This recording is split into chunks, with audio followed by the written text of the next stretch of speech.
Hi, I'm Evan Crawley. Hi, and I'm Travis Lazarzik, and today we're going to talk about the Class D state championship game, which is going to be Saturday at Fitzpatrick Stadium in Portland between defending state champion Evan Oak Hill and Eastern Maine LTC champion MCI, who's in the state championship game for the first time since 2000. Now, Evan, talk about Oak Hill a little bit. You've seen them quite a bit. Yeah, I've seen the Raiders a good amount this season. I was in contact with AD Jim Palmer, and he was saying that there's only, as far as they could find, 4 times these two schools have ever played, and the first time since 1990. So these schools haven't seen each other very much.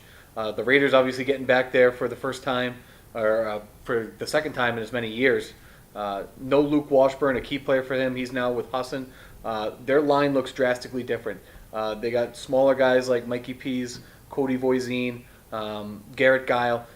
They like to do a lot of creative things with their offensive line. They want to pull and drag across the formation and try to overload one side to free up space for Alex Mason, Kyle Flaherty, who have obviously been fantastic for them, combined for over 2,500 yards and 26 touchdowns this year.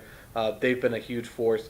And we recently caught up with Alex and Kyle and quarterback Dalton Terrian at Oak Hill High School. You guys went up and watched MCI play the other night. What did you guys see from them? We saw they're a very physical team. We know it's going to be a big game. We know they're a very good team. It's just going to be an exciting game. All right. Kyle, what does it mean to get back to the state championship game for the second year in a row? I mean, it's like a dream. I've never. I mean, it's unbelievable, really. It's awesome. It's like a childhood dream I've always had, and it came true. So, not many people get that. So it's pretty awesome. What do you guys have to do to stop MCI? I mean, they're big, they're physical, they're strong.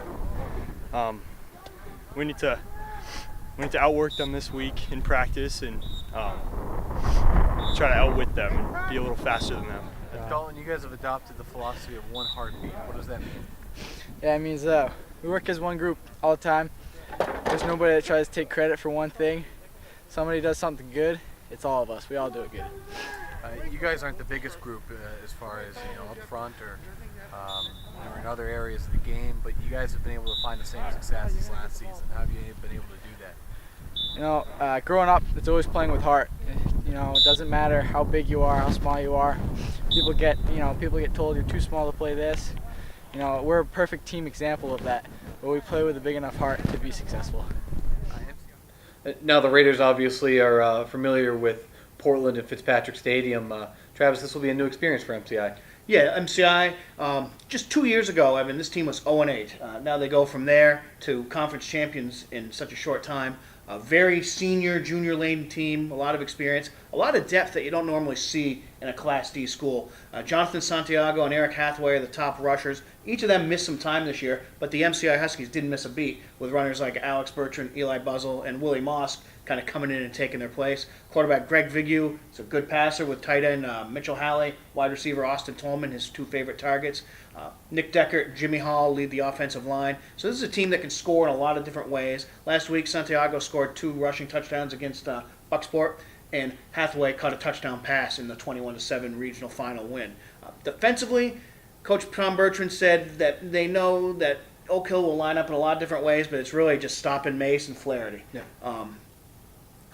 Hathaway at nose guard is a big force for them on the inside of the line, very disruptive. Halley at defensive end, and Hall and Alex Bertrand at the linebacker spots. And Tolman leads the secondary, which picked off Matt Stewart from Bucksport 3 times last week. So it'll be interesting to see how Oak Hill's experience matches up with MCI's speed. You get a lot of congratulations and good luck, and it's a good feeling, the school coming together and supporting us like that. What do you know about Oak Hill? Tell me about what you've seen. I mean, they're a good team. I have a lot of respect for them. They're the defending, state champions, so it's gonna be a good game. They have 2 really good running backs. It's gonna be a good game, and I have a lot of respect for them.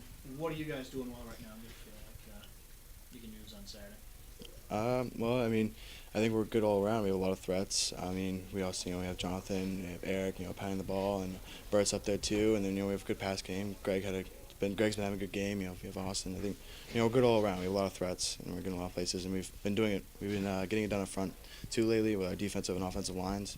And I think if we win the trench up front this week, we're gonna have a gold ball at the end of the day. Just talk about what it's been like being the first MCI team in 14 years to make it to states. It's a privilege. You some teams don't get this privilege to be able to go and play on Fitzy's Field, and it's just really remarkable what we've been able to do since my sophomore year, coming 0-8 to going undefeated and taking out the defending Eastern champions. And What do you like about your team right now? I just love the intensity that we go into practice with. We're energetic. We're not too laid back. We're not too excited for it. We know what is at stake. It's incredible. It's exciting. Yeah. Okay, should be a good game at Fitzpatrick Stadium in Portland on Saturday. Kickoff is 2:36 p.m. And for coverage of all these state championship football games and much, much more, please log on to centralmaine.com and also pick up the Kennebec Journal and Morning Sentinel newspapers. That's it for us this week. We'll see you another time on Gridiron Gurus.